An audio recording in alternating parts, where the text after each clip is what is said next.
everybody! No tea, Point Dweller Jazz, Zarmegas, welcome all back to 428 Shibuya Scramble. Sorry, just clearing out my throat. Last time we got introduced to a rather colorful cast of characters, and I gotta say, I'm loving the tone of this game already. It has been far too long since I've played an Ace Attorney game, and I don't know, this just seems to be scratching that itch, I swear. Like right off the bat, that is the immediate tone I get, especially with Kano and Sasayama. Like, I'm getting major Edgeworth and Gumshoe vibes from them, and like Aichi is just freaking hilarious. Just he looks so shady, but he's like a quite heroic guy, and Hitomi is so mysterious. And hello, Ji-chan! Woo! Welcome! I am really hyped for this game. Please tell me if the music is too loud. Oh, and hello, G-Ace. Welcome to the stream. Alright, so... Yeah, oh yeah, that's right. There's no mouse in this fucking game.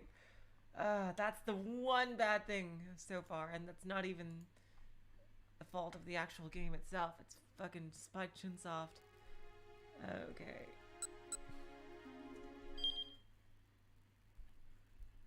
Alright. Aichi.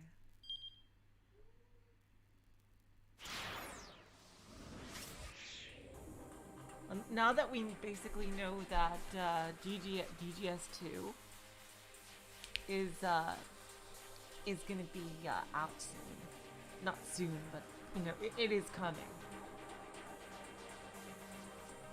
And we do know that Ace Attorney 7 has actually been planned.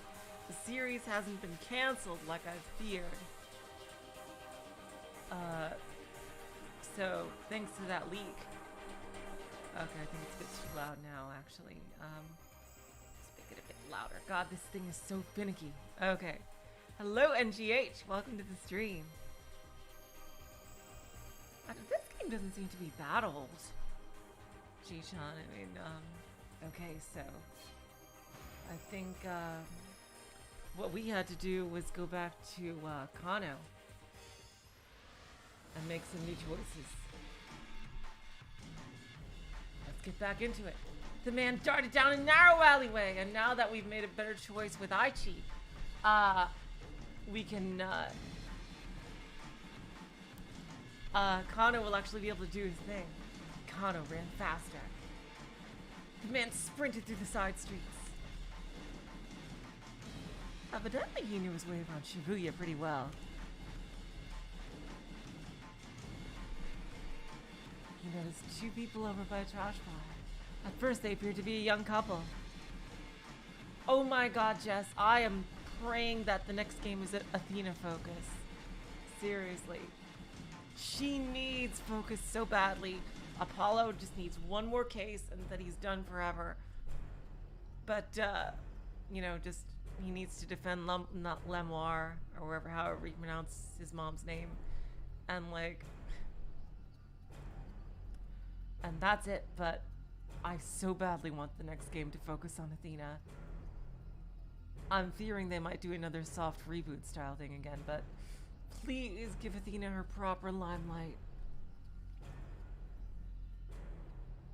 And anyway, back to the actual game we're playing. Then, looking more closely, he realized that the girl was Hitomi. Oh wow, that choice completely invalidated itself completely. Mr. Kuze, I've located Hitomi Osawa. The couple took off running, the rough-looking guy dragging Hitomi by the hand. She's with a man in his 20s. It looks like she's being led away against her will. Clarify, please, Kuze demanded. What's going on? I've played that one, NGH.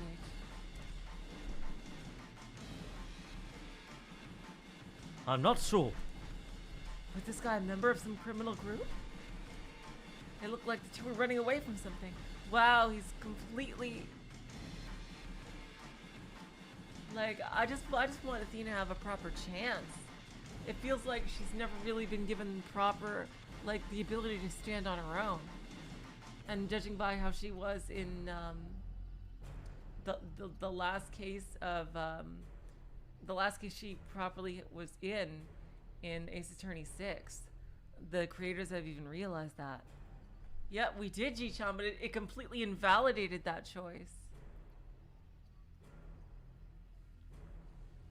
Like, we don't even get that choice anymore. It looked like the two were running away from something. Okay, who's saying this? Okay. Alright, we'll handle the foreigner. You go after Hitomi. Got it. Kano sprang into action. Stop right there! The young man glanced back at Kano, but rather than stopping, he picked up speed, continuing to drag Hitomi along with him. She didn't seem quite able to keep up. Kano knew he could catch them. He tried to close the different distance in a sprint. After a short distance, the young man stopped, realizing he could not run his pursuer.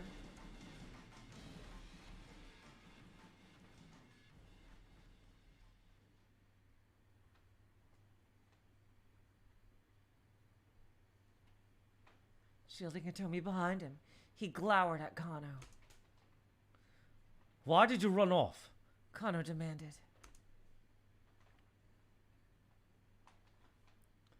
Because you were chasing us. A blatant lie. People didn't just bolt like that without good reason. I mean, sure they do.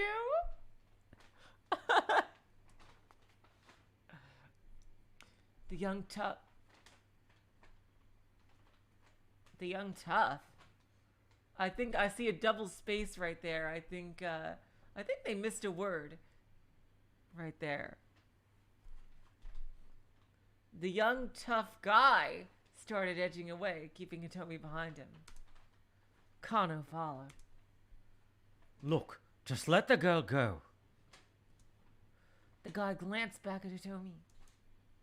She shook her head fearfully. Maybe this troublemaker had warned her to keep her mouth shut?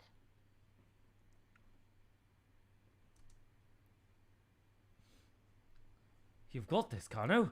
Just don't let them out of your sight. Oh, and here we go. Go! Or should I say, Go! like Edgeworth. A sudden blow to the top of his head left him staggering. His eyes spun as he reeled with vertigo. I've never seen tough used as a noun before, Jess. Wow. Seriously, in my entire life. Wow. There was a flapping sound, and a vague black shape wheeled above him. Was that a crow?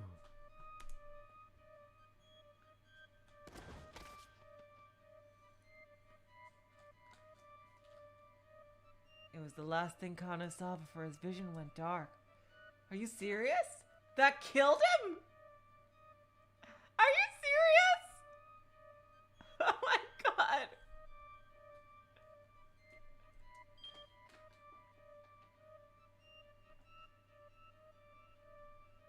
In the midst of chasing the man who snatched the attaché case, Kano happened across Hitomi and Aichi. While confronting them, he suffered a blow to the head and was knocked out cold. But Aichi only came this way because he thought it was the quickest way to escape with Hitomi. Gone for the police box instead, things might have gone differently. The case is what Aichi does at 10:35. My god. I can't believe he died from that! Are you fucking serious? It's a fucking book! Oh my god.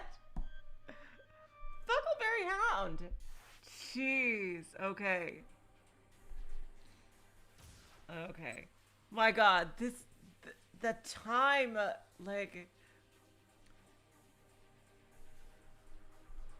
like keeping track of who does what, who knows what, I should say, in this game, is gonna be a fucking nightmare. Because characters are gonna have conversations that never took place. I can just tell this is gonna get complicated as hell.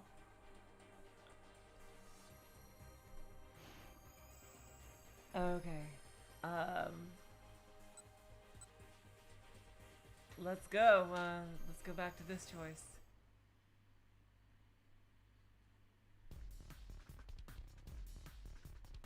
Alright, to the police box.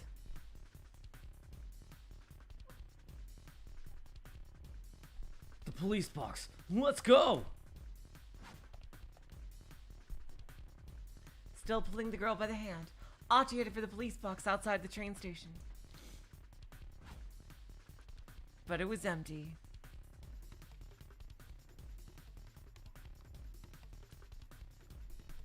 That sounds really interesting, Jess. I have a lot on my plate currently, but definitely put those in the suggestion boxes. I have NGH and I am living for the Lamburn. Woo! Satorika. That was my third favorite ship from the original Higurashi, and oh my god, but yeah. Woo! But it was empty. There were always policemen staffing these things. Why did we have to be unmanned now? Aichi flashed a worried glance behind him and saw the assassin in pursuit like a man possessed. Yikes!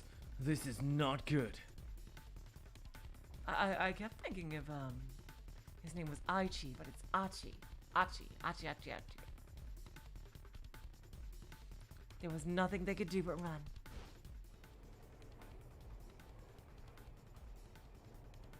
With the frightened girl in tow, Aichi ran beneath the JR Yamanote Line railway overpass. Oh, yep. This line has been in so many anime and visual novels. A railway loop line that services the Tokyo metropolis. Typically, the morning rush is quite intense, with the stretch from Ueno Station to Okashimachi Station, sometimes crowded as high as 200. How the fuck is that possible? 216% capacity? Damn! Y'all gotta get longer trains, Japan. My god. Hello, Hollow Mirage. 216%. 300 people riding in a space designed for 143 passengers. Nani the fuck. Unrelated to the Yamate Line subway that operates in the city of Kobe. Don't worry. Just trust me, he told her. But first... They sped past a convenience store when their employee was cleaning up the sidewalk. Here, take this, will ya? Aichi tossed over the bag of trash. Oh my god! That was the key, you guys. That was the key. We couldn't have a good timeline without Aichi getting rid of his trash. Wait, what? This way. They slipped through the crowd and into a nearby back alley. But this way's a dead end, the girl said breathlessly. Like I said, just trust me. Oh, they're doing the same shit.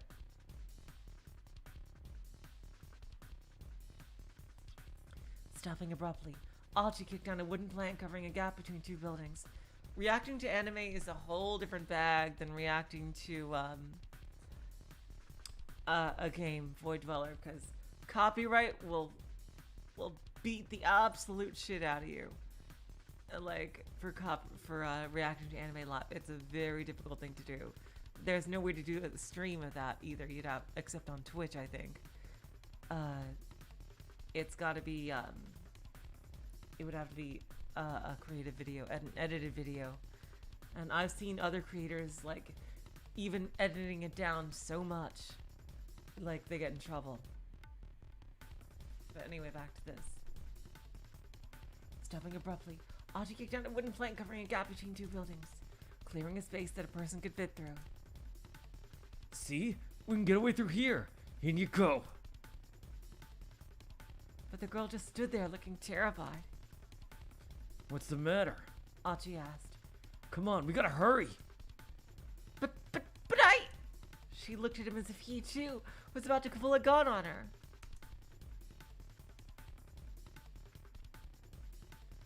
He could hardly blame her. After all, he was just some random guy who turned up out of nowhere. But this was no time for dawdling. The man with the cane appeared at the end of the alley. If they just stood there, he was going to catch them. I swear, if somebody in this story gets reading Steiner, I fucking swear. Okay, sweetheart, hear me out. He said in a rush. The name's Aichi Endo. I live in the neighborhood, and I'm not the kind to stand idly by while a girl is being chased by some killer. So please, just trust me, and I'll do my best to keep you safe. He hoped the look in his eyes could convince her he was beyond the level. After a painfully long moment, the girl nodded her acceptance. Whew! Right, let's start with this. They had to pause behind an enormous stack of beverage crates, sponsored by Coca-Cola. With a quick shove, Aichi knocked the whole pile down,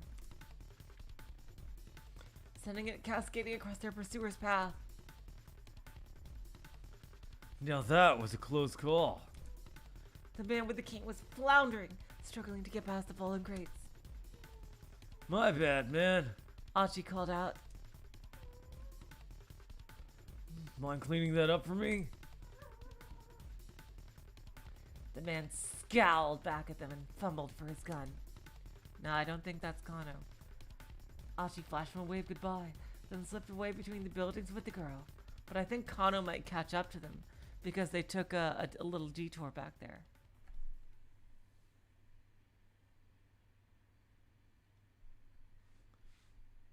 It looks like they're going to the same place they were before. Hurrying down a narrow alley, they emerged onto a side street lined with dive bars and clubs. Assuming the man with the cane hadn't given up, he would probably lie in wait on the path back to the main road. Aichi decided their best bet was to go stay inconspicuous, rather than risk getting caught on the move. I can check the time chart. Yeah, this seems like something we've already seen. I think it's the same scene.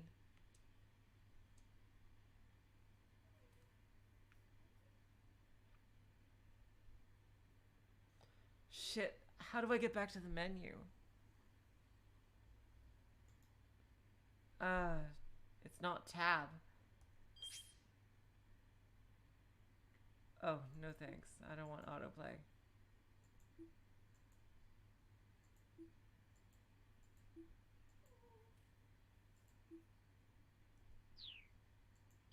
There we go. Damn, Fuckleberries. Is it escape? No, it's not escape. Okay. I'm just gonna click through it.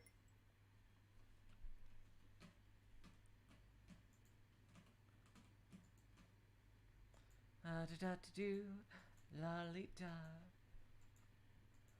Okay,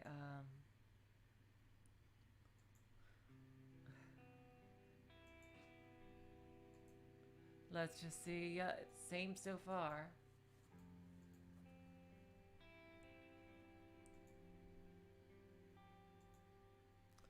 Alright.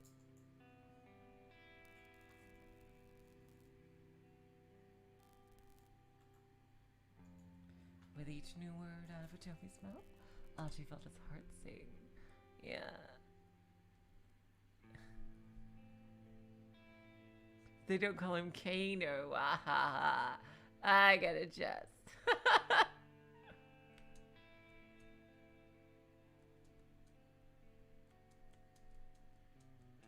Okay, now let's see. Oh yeah, he's falling in love. Hello, Stephen Mendoza.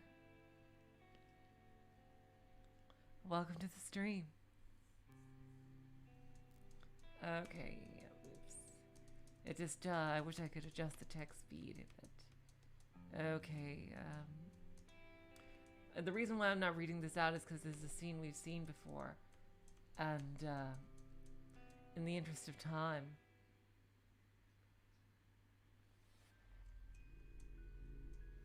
I'm just trying to get through it as fast as I can.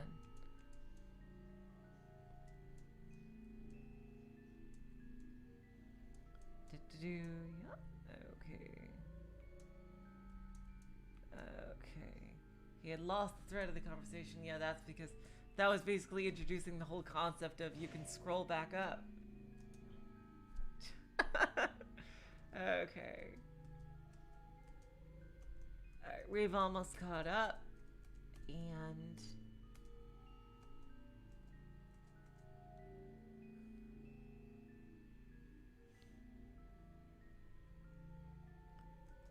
yeah, he doesn't seem like a guy who interacts with people very often, but he's not exactly antisocial either, because we've seen that he, you know, protects people and stuff. He was fighting those guys who were bothering that other girl earlier. You know what I just realized? Because we took this route, Aichi never met the other girl, who apparently killed Kano with her fucking book. Seriously!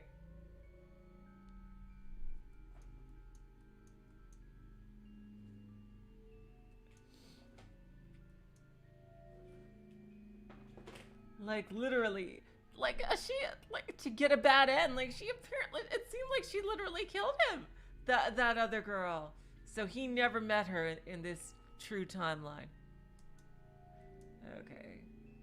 Let's see.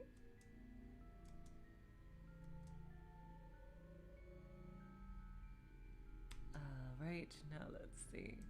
The kidnapper took the attaché case and ran right. Okay, yeah. They probably... I'm guessing why the cane dude is going after her is because, I think they might have kidnapped... They're twin sisters, right? So they probably kidnapped the wrong sister and wanted to switch them off. Or they need both sisters for whatever reason.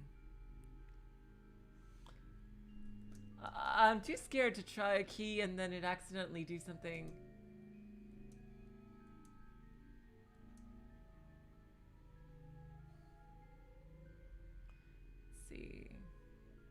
Oh, thanks, Chi-chan. Oh, like, I don't know. Like, I wish there was, like, a freaking legend or something. That's what you get for not having mouse support, Spike Chunsoft. Okay.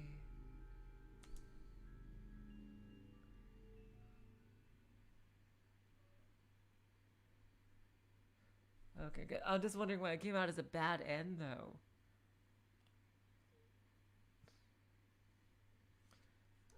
But interesting that she says she can't go to the police.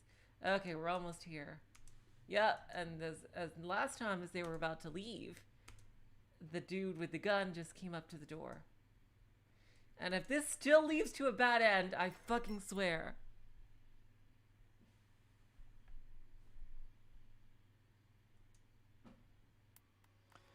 God fucking damn it! What am I supposed to do? Again? Stayed there with the man with the keys, revolver in fucking hand.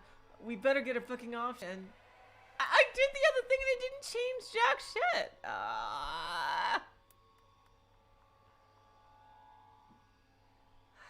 Oh, it's a good. Okay, good. Woo! Okay, it's a PC game, Void Dweller. Okay, oh, thank God. Okay. Woo! Alright. Okay, we're good. Aichi Endo's 10 o'clock story ends here. However, Shinya Kano still has more to do. Okay, so we saved Kano for being killed with a book. Okay. Back to Kano. F1 is controls. Sorry, G-chan, I was too scared. I didn't want to do something weird with it. But, thank you. Kano, help!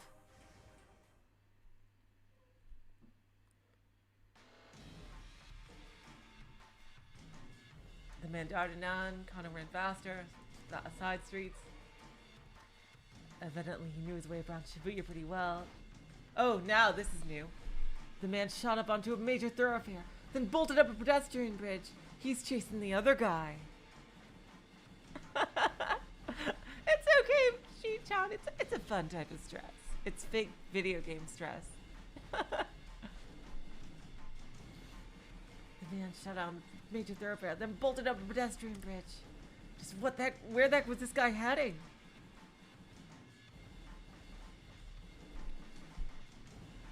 Halfway across the bridge, the man stopped abruptly. Cautious, Kano stopped as well. Oh my god! Holy fuck. Height roughly 190 cm, so he's a fucking giant. Age 30s, hair dark brown, clothing all black. A moment later, the man fast a triumphant sneer and yelled at the attaché case. Damn. Before Kano could even yell stop, it was already too late. The man threw the attaché case down to the roadway below. No! Panicking, Kano peered over the railing. Dude! That's what he wants you to do! Oh my god, they are organized as fuck. A man on a motorcycle was waiting beneath the bridge. I'd been had. Oh, wait, this is first person? Kano bit his lip hard. I think they forgot to italicize that part. Damn it! Kano sprinted back down the bridge. Hearing the bike's engine roar to life, he had to make it in time. Descending the stairs 4 at a time, he leapt toward the roadway, but the bike sped out of reach and roared away in the direction of Yoyogi, leaving Kano in his dust. I mean, that guy shouldn't be too hard to find. He's huge. Looking back up the overpass, he saw the man who'd thrown the attaché case running away. He handed the money off to someone else. He's currently on a motorcycle heading toward Yoyogi. His report to Kuze complete, Kano slumped down in dismay. The cops had played right into the criminal's hands. Now the crooks were getting away and people's lives were in danger. Was there any greater failure for policemen? Staring off in the distance where the man who'd thrown the case had disappeared, Kano gritted his teeth. There's clearly some major criminal organization. Oh, what? Already? Feels like we just got started. You finished reading both character stories for the hour of 10 o'clock, and 428 you'll make way through all the protagonist stories in parallel like this. Once everyone has reached the end of a given hour, the next hour can begin. Are we getting a new protagonist then, I'm assuming? Is it Sasayama or Hitomi?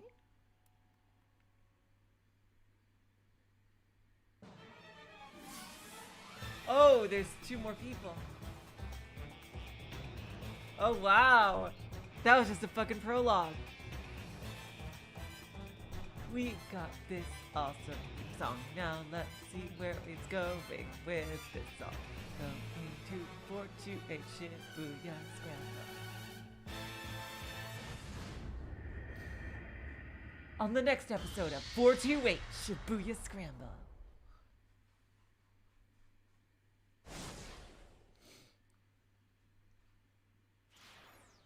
Welcome to Shibuya.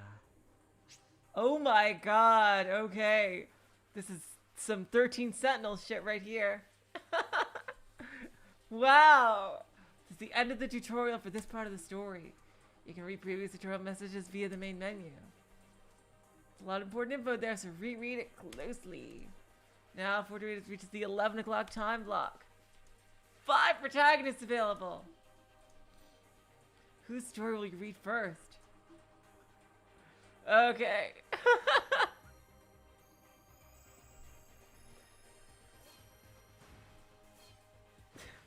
You know we gotta do this one first. This little cat. Oh my god. Okay. This mascot cat. I gotta do this one first. Tama. Hello, Mystery Theater. Welcome to the stream. If I had known this was coming, I would have just finished it last time. God damn it. This is where I was. Yes, G-John. Let's go.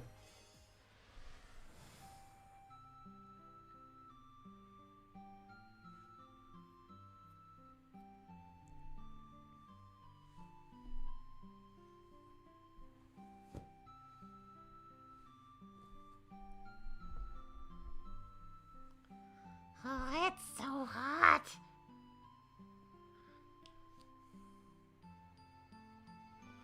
It's so hot in this thing. Way too hot. I feel like I'm sitting in a sauna. Everyone else on the street looks nice and cool. But here I am getting treated to my very own personal midsummer heat wave. On top of that, I can barely see. I can barely breathe for that matter. But hey, what can I do?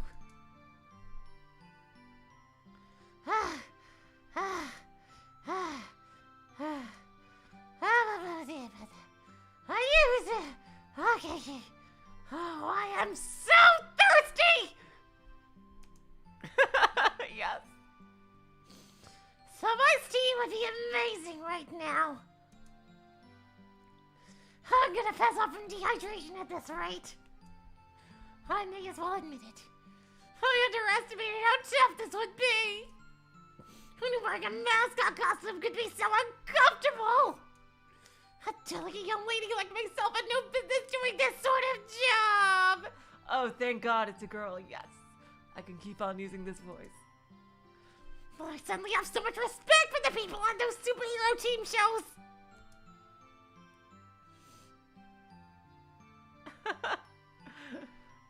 Can you imagine doing action scenes in something like this? Seriously? Exactly, Chichun. Yeah.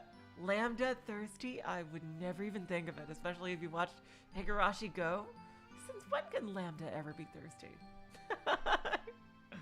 Heck, all I'm doing is standing here and I'm this close to calling it quits. But I can't. I need the work. I need the money. This is no time to be a wuss. If I give up on this, what else am I possibly gonna do? Check out this revolutionary new diet drink, Burning Hammer! I need a freaking stamina X. I thrust a free sample! A free portion, usually quite small, of a product given to customers as a sales gimmick. Yeah, everybody knows what a free sample is. Pretty sure. Please note that simply taking a product without paying for it is in order to test it out as theft. Don't do it. Let's see. I thrust a free sample toward passers-by while shouting as loudly as I can. Come on and give it a try, Nya! Oh, it's no use. People just walk by, one after the other. They avoid looking at this sample. It's been like this ever since I started standing here. What gives? You'd figure at least one person would have taken a bottle by now. I mean, it's free! And I haven't managed to give away a single one! If this keeps up, there's no way I'm getting paid! And this whole miserable experience will have all been for nothing! Just drink this and watch the pounds melt away! No exercising or dieting necessary! I can hear the desperation in my own voice. Just burn, burn, burn! Burn those pounds away! They're giving me cold looks now.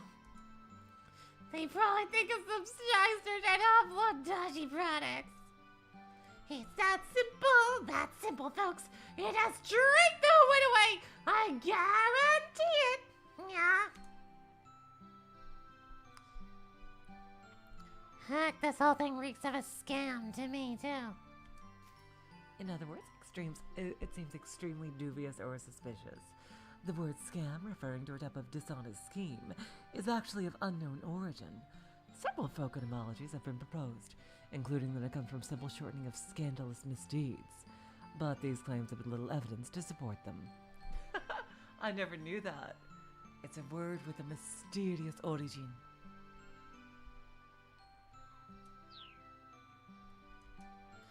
Losing weight just by drinking some concoction is way too good to be true. But still, free is free. I mean, hell, you think I'd be able to at least give one or two away? It's not like I'm not trying. Okay, pep talk time. You can do this. Think about the money. Just start with one bottle. Alright, I'm gonna give this bottle away to the next person I see no matter what, yeah. I close my eyes and gather my determination. Da da da. Da da da. Nya, nya, nya, nya, nya, nya. I just need to get started, and the momentum will build from there. I guarantee it with certainty. All right, eyes open. Oh my god. There are 2 people walking in my direction. Wait, 2. Oh no, which one do I pick? If I keep waffling and pancaking, they're just gonna pass me right by. I just need to hand this bottle off. Now, which one of these guys looks more likely to take it?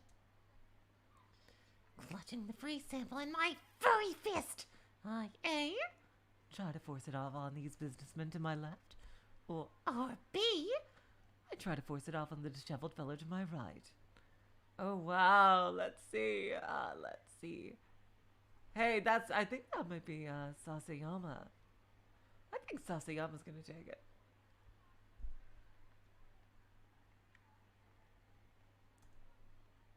Hello, Eblis. Welcome to the stream. clutching the free sample in my furry fist. I try to force it off on the disheveled fellow to my right. To my surprise, he takes it. Huh? Oh, Huh? What is this? He asks, lifting an eyebrow as he looks at the bottle. I flap my fuzzy arms and strike a cute pose as I launch into the product pitch. It's Burning Hammer! The #1 new diet drink. Please give it a try. Oh, no thanks. The man says. I'm good. I keep my arms held open wide and pretend I didn't hear that. Look, He says. I'm in a hurry. You should give this to someone else. No, he tries to hand the symbol back to me, but I hold my ground. Ain't no way, no how. For a few moments, we are at a silent impasse. The clash of wills. Maybe he's weirded out by my cat alter ego holding in freeze frame pose, Nyan. Because eventually he looks away, slips the bottle into his pocket, and walks off. Da-da-da-da-da-da-da-da-da! Victory Royale! I did it! I finally got someone to take one, yeah! But there are still so many samples left. My resurgent excitement dies before I can even tell you take hold. I wonder how the other mascot is doing about now. oh, it's a chicken. The sales demo happening today at 1 o'clock at the Nokani building. Huh. Looks like the chicken is handing out all kinds of samples. I don't get it. How come nobody is taking any of mine? What could I possibly be doing wrong?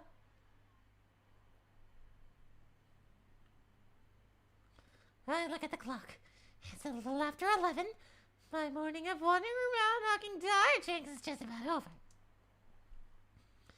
I'll need to get ready to head over to the sales demo. Oh my god. I'm expecting there better be like an all-out mascot clash eventually. Especially since they're glass bottles, Ji-chan. Could you even imagine? Oh my god. Like seriously, I would be so scared of dropping them with those fuzzy gloves. I'd love to take the costume off, but then I'd have to carry it. The sample I haven't given out are almost too heavy as it is. Oh well, I might not have gotten results, but I tried my best.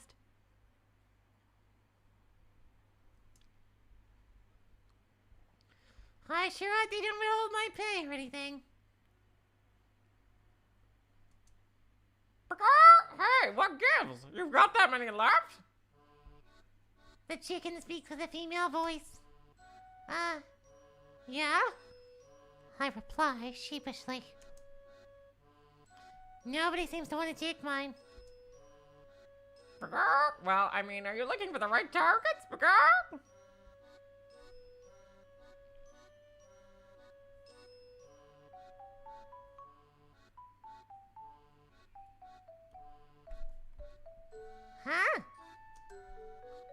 Huh? Like groups of girls are bored looking older ladies, Those are the traits you gotta be gunning for, you know? Wow. I hadn't even considered that. Now that she says it, it all seems so obvious. This is a diet trick after all. I should be going to friggin' Burger King and McDonald's. Of course, I'm not gonna have any luck trying to voice it off on some random guys.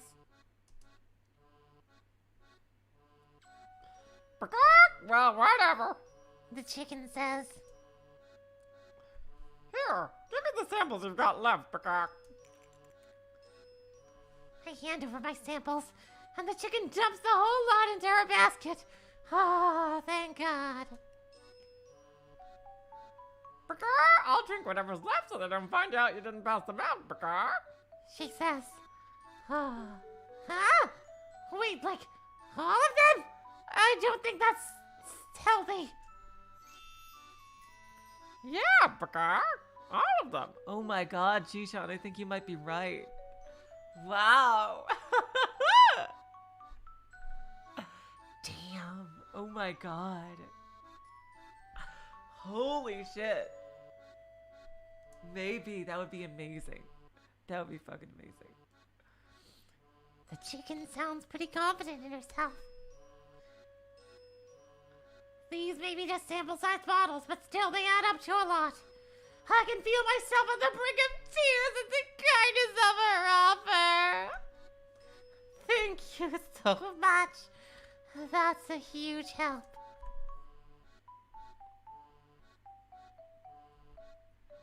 I bow deeply, which makes my mascot head wobble.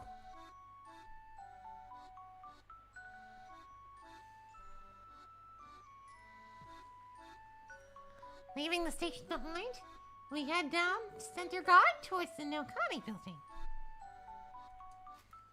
A multi-tenant office building in Udagawacho, located in Center Gai, Shibuya's downtown district. In addition to hosting the weight loss drink sales demo, the building is also home to the foreign capital protection firm Japan Cellcom, the IT mainstay Shibuya OnNet, Sun, video game developer Shindai Tradco, and Strikeback Labs, publisher of the monthly magazine Science Strikes Back, along with many other businesses. I'm sure those are all parodies of actual things.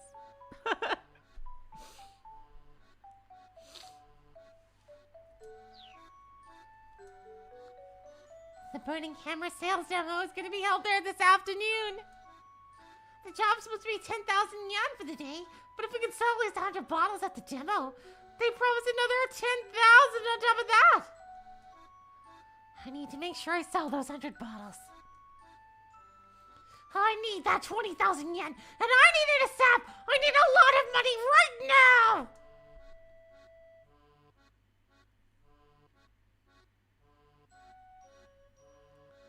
We arrive at the Nokani building, a rundown multi-tenant office complex.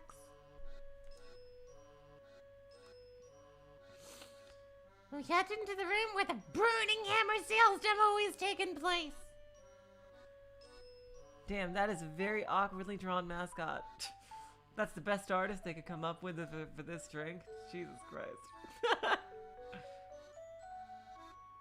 Like, seriously. You're in like so many artists like in Japan are amazing, and that's your fucking drink mascot. Seriously. Damn. Oh my god. Like, the fucking cat and chicken are way better mascots than that drawing. Holy shit. There are already about 50 seats set out. I wonder how many people the free samples will pull in. A stage has been set up at the far end of the room. That's where I'm gonna be standing, sipping burning hammer while explaining its effects to the customers. Hurry up and take that thing off. The chicken flaps her wings as she speaks.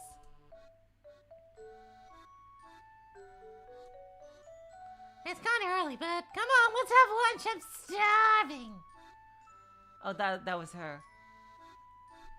And oh my god, you're right, Mystery Theater. It does. It really does look like the mailman in that Christmas special. All of the other seriously.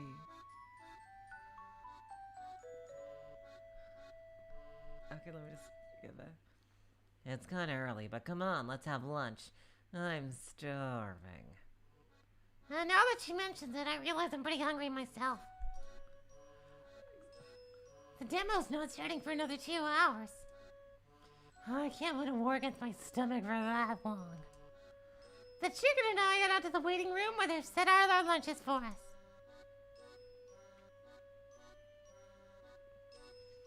Mind getting my back real quick? The chicken asks. She arches her back towards me. Apparently she can't reach her own zipper. Ah, sure, just give me a sec.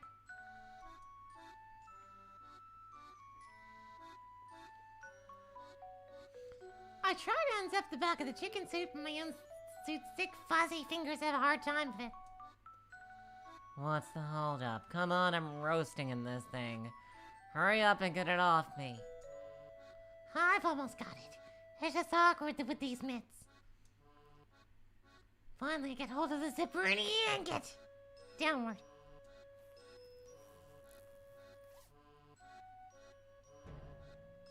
A girl emerges with the chicken as if the chicken itself were an egg. Whoa, I'm alive. Her red sweatshirt is drenched in sweat. Almost at once she's kicking back and cooling off with a hand fan. Sorry, but would you mind getting me too, Nia? I ask. Yeah, okay. I turn my back to the girl. I wonder what she looks like. I hear metal clacking behind me. I wonder if there's gonna be a freaking I think it might be a running gag that she's gonna be stuck in this suit the entire game. At long last, I'm about to be free of this 5-ton fursuit. Huh. The girl murmurs awkwardly. Oh, A spike of anxiety hits me. What's wrong? I ask. Yeah, that's a no-go. Zipper's busted. What? Yeah, sorry, this thing ain't coming off. What? My vision grows dark. No. No! No!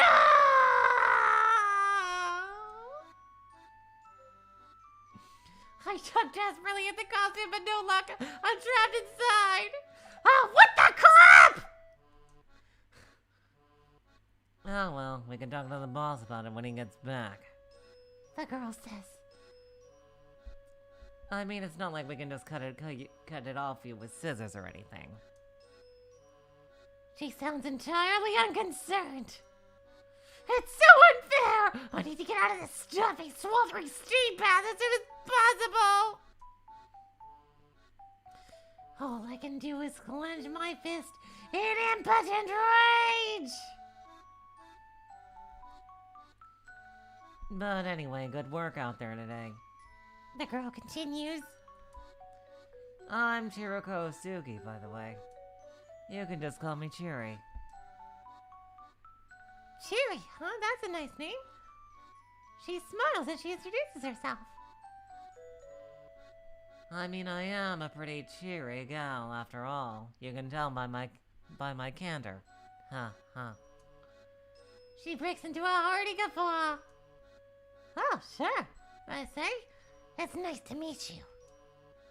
Yeah, for sure. So, I guess you're not gonna be able to eat lunch in that getup, huh? Oh. Yeah, that's right. What should I Don't sweat it. Just leave it to me. do? Huh? I'll eat both lunches myself. Can't you take off the glove at least, though? I'm sure, like, oh, god damn it. Like, funnel it through the glove. Cheery doesn't even wait for me to reply while reaching for my lunch. Oh, but some of it goes, let it go to waste. She says. She makes it sound like leftover food is a bigger concern than my hunger. Why, birdie birds? I can feel my appetite stirring all the more as she devours my meal with a satisfied grin on her face. A faint, pathetic gurgle rises from my belly. It's just a cheap little pre-packaged box lunch, but right now it looks like a feast. So what's your name? Cheery asks. Her cheeks are still back with the rice, by the way. Mine? Yeah. Oh, it's, Like, as I struggle to... wait, what? What do you mean struggle to think of an answer? Are you like freaking SpongeBob or something? It's like, the name, we threw out her name! All we kept is freaking fine dining and mascotting! Gah! My eyes alight on the piece of tamagoyaki crushed between Cherry's chopsticks.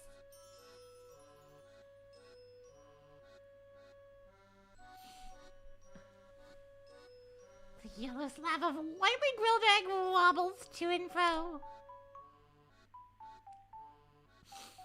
I can see the inside from the way it's been sliced. It looks somewhat undercooked. Come on, what's your name?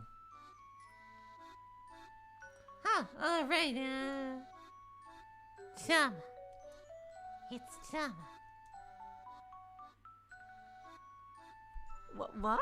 Is she someone famous in actuality or something? Huh, you mean like the famous cat? Well, ain't that fitting? Cheery chortles and stuff the piece of tamagoyaki into her mouth. That takes a big swing of iced tea. I am beyond jealous. I wish I could gorge myself with these lunch bags until I'm full of bursting. Heck, even a cold glass of iced tea would be a lifesaver right now. I'm so thirsty, I'm starting to get all dizzy. Maybe I really am getting dehydrated. Oh, this isn't good. If I don't do something, I'm gonna pass out before the sales demo even starts. And then I remember something. The zipper down my back might be busted, but I can suck the head off. That's exactly what you guys were saying. Like, seriously. That way, I'd still be able to at least eat and drink stuff. Alrighty then.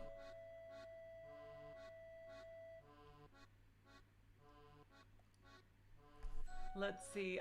Oh wow. I can't believe this is another choice. Let's see. Okay. Grab the head in both hands and yank it upward. Rock bend back and forth. Good heart. Okay. Ask Cheery. Cheery's probably gonna say she's too busy eating. Damn. Okay.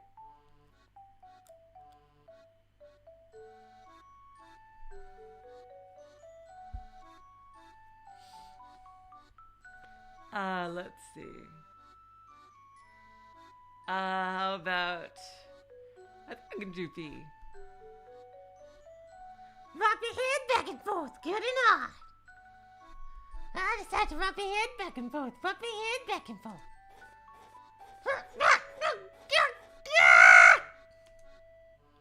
What gives? It will get me to it over and try to back it up. And to make things worse, now I got this dull throbbing pain at the back of my head. like above my head somewhere, but I don't remember doing that recently. Oh my god.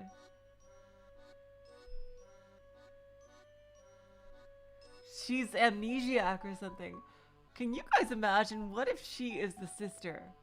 What if she is Maria? But she somehow hit her head during the kidnapping and somebody gave her this mascot job, like out of the blue for some goofy ass, like Ace Attorney style reason. And that's like where she is right now.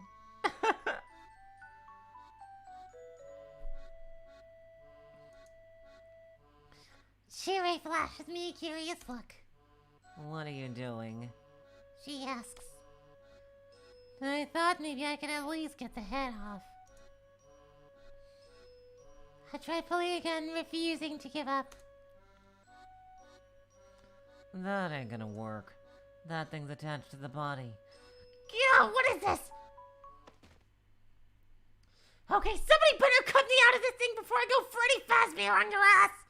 Ah! I slumped forward in defeat, face planting on the tabletop. No!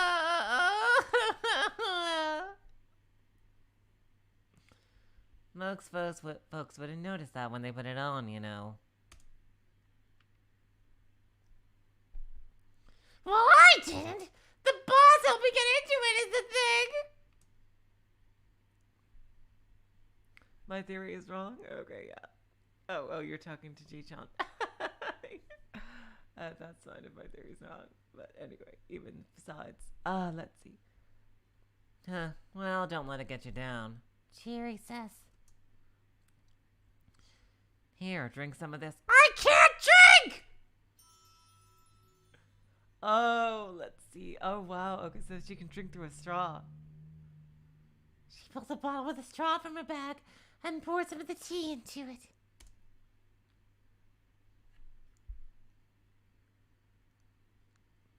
In a fever of thirst, I jammed that plastic straw through the mascot's costume's mouth. You realize you're gonna have to pee if you drink too much. And that's gonna suck.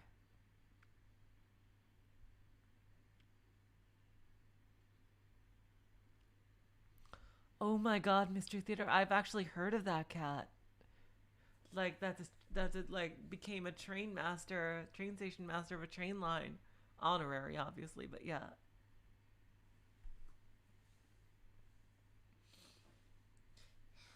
Thankfully, it reaches as far as my own.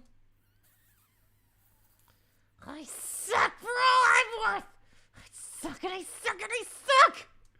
My body rejoices as the moisture returns to it, like rain coming to the desert. And thus I revive! Actually, it kind of does feel like I'm coming back to life.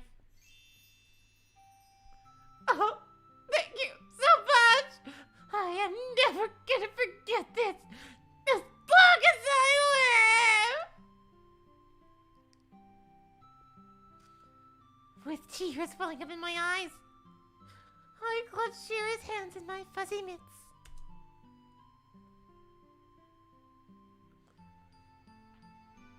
Oh, hey.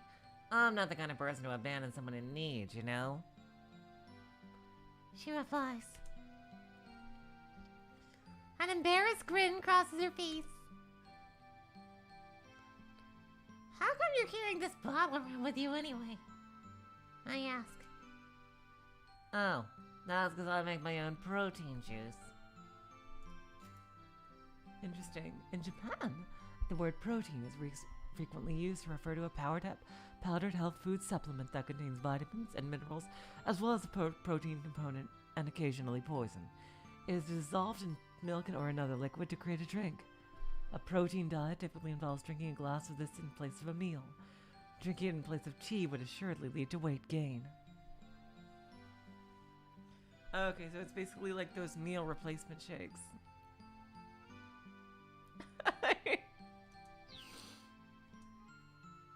Protein juice?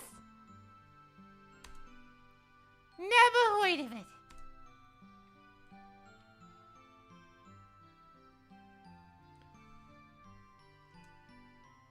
I heard that if you have protein juice for one of your 3 meals a day, you'll lose weight. So, yeah, I kinda need to keep it. Given Chiri's sort of a chubby frame, I don't think the protein's been working so great for her.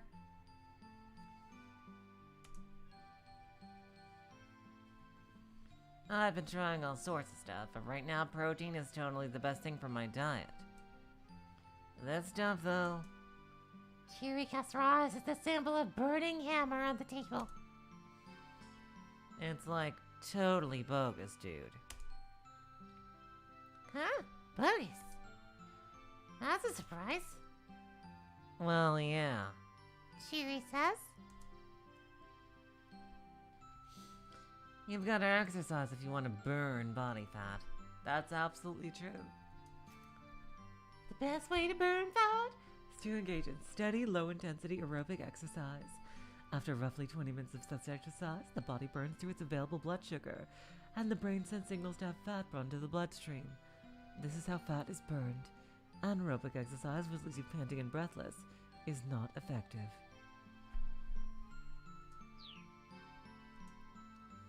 She smacks herself on one flabby arm. I mean, there's no way you're gonna lose weight by taking in more calories. Huh? Didn't she just say she was drinking protein juice to lose weight? Hello, Vic Trip. Welcome to the stream. I usually start about an hour ago. Vic.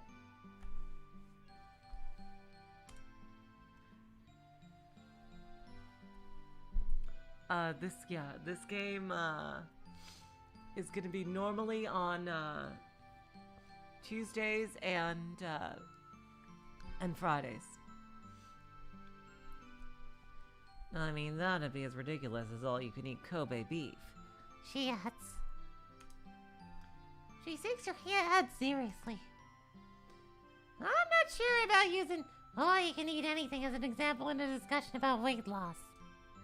But again, I keep the thought to myself. But hey, a job's a job.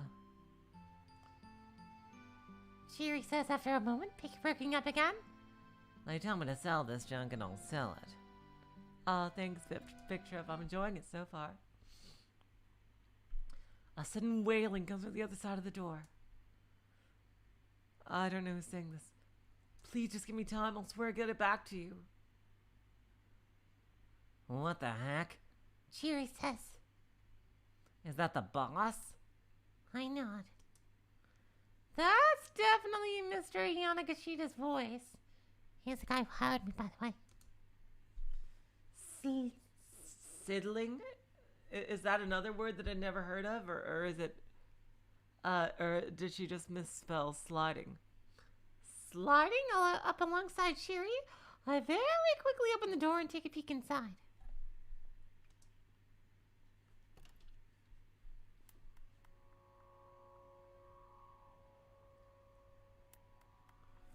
Oh, that's cool, Vic Trip. Yeah, I put them in the spoiler because, you know, other people, post their reactions to shit in there, so...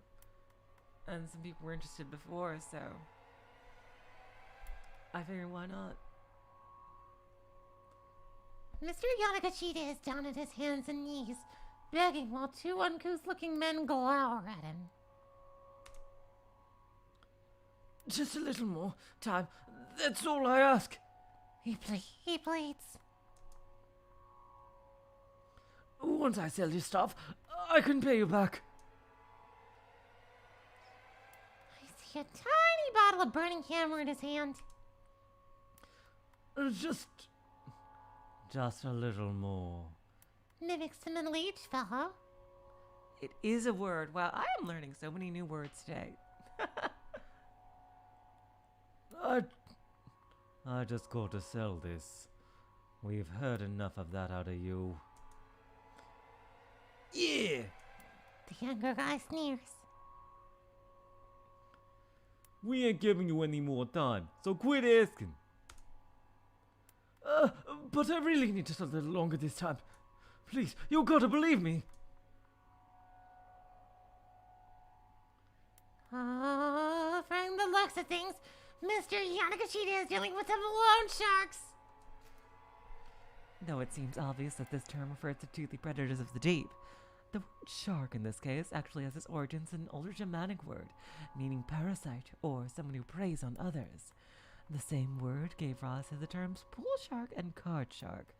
In the case of loan sharks, though, the initial mental image seems quite appropriate.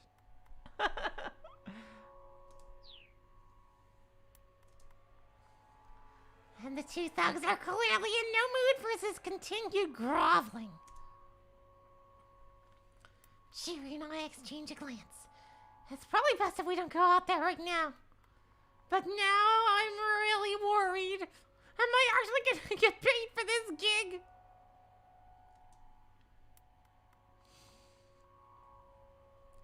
As I'm pondering that, one of the men grabs Yanagashita by the nape of his neck and drags him to his feet. Come with us, pal. We'll take you someplace you can, wake off your debts. Say what? Say what? Mr. Yanagashita wails. The two men drag him away.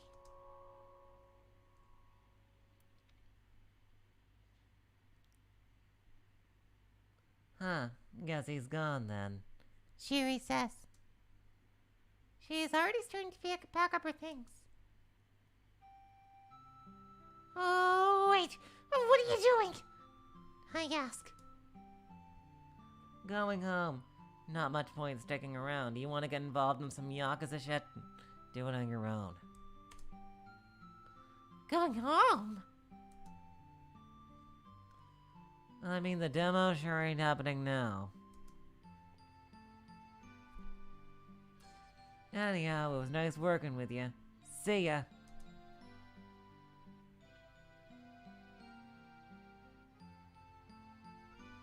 Moments later, Chiri is out the door. And now, I, poor Tama-chan, am alone. What can I do?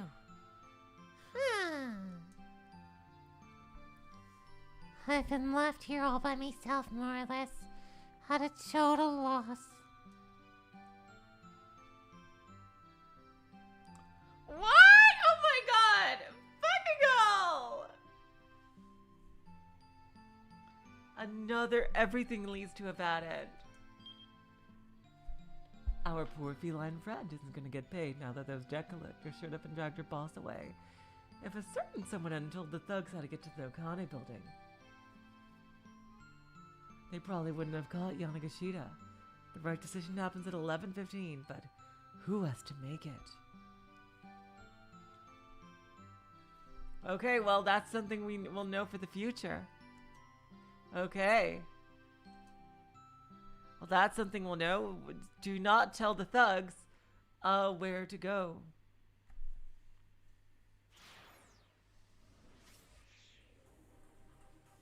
Okay, let's see. F2 is the time chart. Okay, so... yeah, we can go to anybody.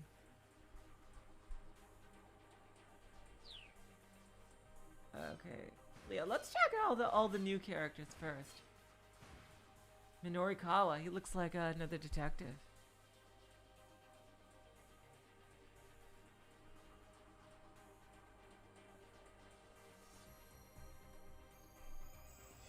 Let's go.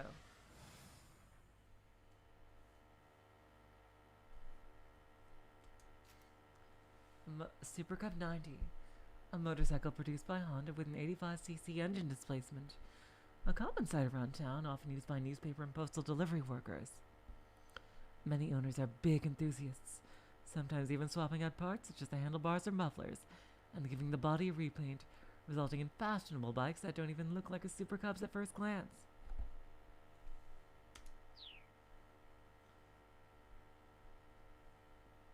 The Super Cup 90 raced down Route 246 towards Shibuya.